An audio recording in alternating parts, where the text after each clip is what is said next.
Hello दोस्तों, education first 1120 के इतिहास के इस वीडियो में आपका स्वागत है। आइए हम पढ़ते हैं कुछ महत्वपूर्ण प्रश्न जो आपकी आगामी परीक्षा के लिए बहुत उपयोगी हैं। पहला प्रश्न है, ऋग्वेद में प्रयुक्त अधन्य शब्द का संबंध किससे है? तो ऋग्वेद में प्रयुक्त अधन्य शब्द का संबंध गाय से है। जैसा कि आपको पता है कि 4 प्रमुख वेद हैं, ऋग्वेद, यजुर्वेद, सामवेद और अथर्ववेद। तो सबसे प्राचीन वेद ऋग्वेद है। इसमें 10 मंडल और 1028 सूक्त हैं और 10,462 ऋचाएँ हैं। अगला क्वेश्चन है, भारतीय संगीत का जनक कौन से वेद को कहा जाता है? तो भारतीय संगीत के जनक सामवेद को कहा जाता है। साम का अर्थ ही होता है संगीत अथवा गान, और इसके मंत्रों के उच्चारण करने वाले को उद्गाता कहा जाता है। अगला प्रश्न है, मत्स्य पुराण किस राजवंश से संबंधित है?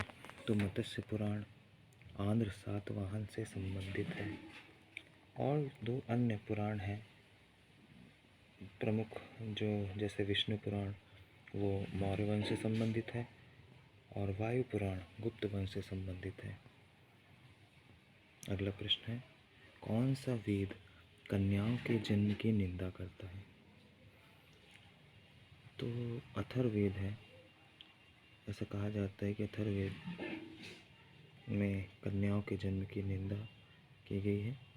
और अगला प्रश्न पढ़ते हैं, वेदांगों की संख्या कितनी है? वेदांगों की संख्या 6 मानी गई है, जिसमें शिक्षा, ज्योतिष, कल्प, व्याकरण, निरुक्त तथा छंद है। अगला प्रश्न है, स्त्रियों की सर्वाधिक गिरी हुई स्थिति का वर्णन कहाँ मिलता है? स्त्री की सर्वाधिक गिरी हुई की स्थिति मैत्रिणी संहिता में प्राप्त होती है। अगला प्रश्न है, तुमैन का स्तूप कहाँ पे मिलता है? तुमैन का स्तूप या तुमैन अभिलेख से संबंधित चीज़ें मध्य प्रदेश के गुना जिले में विदिशा और मथुरा को जोड़ने वाला व्यापारिक मार्ग पर स्थित यह गुना जिला मध्य प्रदेश में है। वहाँ तुमैन अभिलेख और तुमैन स्तूप का स्थिति मिलती है। अगला प्रश्न है, पतंजलि कौन थे? तो ये पुष्यमित्र शुंग के पुरोहित थे। पतंजलि को ही योग दर्शन का प्रतिपादक माना जाता है। अगला प्रश्न है, रेहला पुस्तक किस भाषा में लिखी गई? तो इसका उत्तर होगा कि रेहला पुस्तक इब्न बतूता, जो मोरक्को के रहने वाले थे, अरबी भाषा में लिखी थी इन्होंने।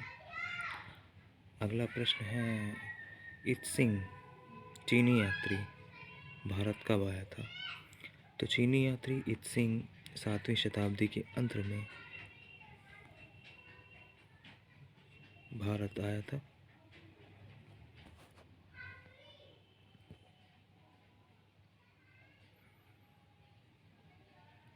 चीनी यात्री इत्सिंग 7वीं शताब्दी के अंत में भारत आया था। लगभग इसका सन ईस्वी में 673 से 675 माना जाता है। चीनी यात्री जो यह था, नालंदा विश्वविद्यालय में अध्ययनरत रहा और ऐसा कहा जाता है कि त्रिपिटकों की लगभग 400 प्रति अपने साथ ले गया। भारतीय समाज की धार्मिक, आर्थिक और दशाओं का में इसके वृत्तांत से इसका प्रकाश पड़ता है। जैसे नालंदा जैसे शिक्षण केंद्रों की शिक्षा प्रणाली व व्यवस्था का भी ज्ञान होता है इससे। अगला प्रश्न है, मार्को पोलो कौन था? मार्को पोलो जैसा कि पता है 13वीं शताब्दी के अंत में पांड्य देश की यात्रा पर आया था। टेशियस यह ईरान का राजवैद्य था। और आज का आखिरी प्रश्न है, पुलकेशिन द्वितीय शासक से संबंधित अभिलेख ऐहोल अभिलेख को माना जाता है। ऐहोल अभिलेख पुलकेशिन द्वितीय से संबंधित है और पूर्व में हम सब पढ़ चुके हैं कि देवपाड़ा अभिलेख बंगाल शासक विजयसेन द्वारा संबंधित है। हाथी गुम्फा अभिलेख कलिंग राजा खारवेल से संबंधित है। ये थे कुछ महत्वपूर्ण प्रश्न, जैसा कि आपने देखा। हो सकता है इसमें कुछ कमियां रह गई हों इस वीडियो में। अभी ये हमारा एजुकेशन फर्स्ट 1120 का दूसरा ही वीडियो है और हम कोशिश करेंगे कि आगे चल के और अच्छे प्रश्न आपके लिए प्रस्तुत कर सकें जो आपकी परीक्षा के लिए उपयोगी सिद्ध हों। तो आपका सपोर्ट चाहता हूँ, हमें सपोर्ट कीजिए, हमारे वीडियो को लाइक कीजिए, हमारे चैनल को सब्सक्राइब कीजिए, शेयर कीजिए और कमेंट कीजिए। इससे हमारे चैनल को और आपके सामने वीडियो लाने में हेल्प हो सकेगी। अगर कुछ कमी रह गई हो तो आप कमेंट में दिखा सकते हैं, लिख सकते हैं। धन्यवाद।